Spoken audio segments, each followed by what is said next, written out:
কালাপানি জেলে যে গল্প শুনলে গা শিউরে উঠবে। কল্পনা করুন এক টুকরো দ্বীপ যেখানে কোনো বাতাসই স্বাভাবিকভাবে বয়ে আসে না। এখানে শুধু সামুদ্রিক ঢেউ নয়, মৃত ইতিহাসও বয়ে চলে। এই দ্বীপের নাম কালাপানি জেল। ১৯১০ সালে ব্রিটিশরা এই দ্বীপে এমন একটা জেল বানায় যেখানে শুধু অপরাধীর শাস্তি নয়, ইতিহাসের সবচেয়ে নিষ্ঠুর দমন চলত। কে জানত রাজনৈতিক কয়েদি, স্রেফ স্বাধীনতার জন্য লড়াই করা মানুষরা এখানে এসে হারাতো পুরো জীবন। কালাপানি জেলের কয়েদিরা ছিল এখানে আটকে দিনের পর দিন, কঠোর পরিশ্রমে চুনাপাথরের খনিতে কাজ করতে করতে।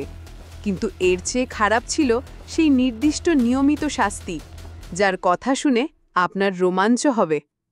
কেউ কেউ বলতেন যদি আপনি ভুলে যান কে আপনি, তখনই জেল মনে করিয়ে দেবে।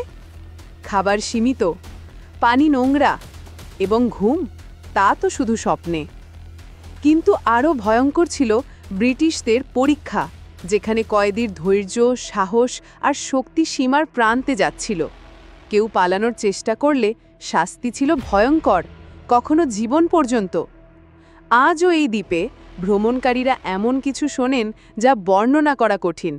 অদ্ভুত আওয়াজ, ছায়া, এমনকি অনুভূতি যে কেউ একা নন। কেউ বলেন এখানে অতীত এখনও জীবিত। যদি আপনি ভাবেন এটা শুধুই ইতিহাসের গল্প, না, এই জেল আমাদের শিখায় একটি শক্তিশালী সত্য: স্বাধীনতার দাম কখনো কমে না। আপনি কি আরও এমন ভয়ঙ্কর ও রহস্যময় গল্প জানতে চান? সাবস্ক্রাইব করুন আমাদের চ্যানেল এবং বেল আইকনটি চাপুন। বিশ্বাস করুন, আরও অনেক গল্প আছে যা আপনার গা শিউরে তুলবে।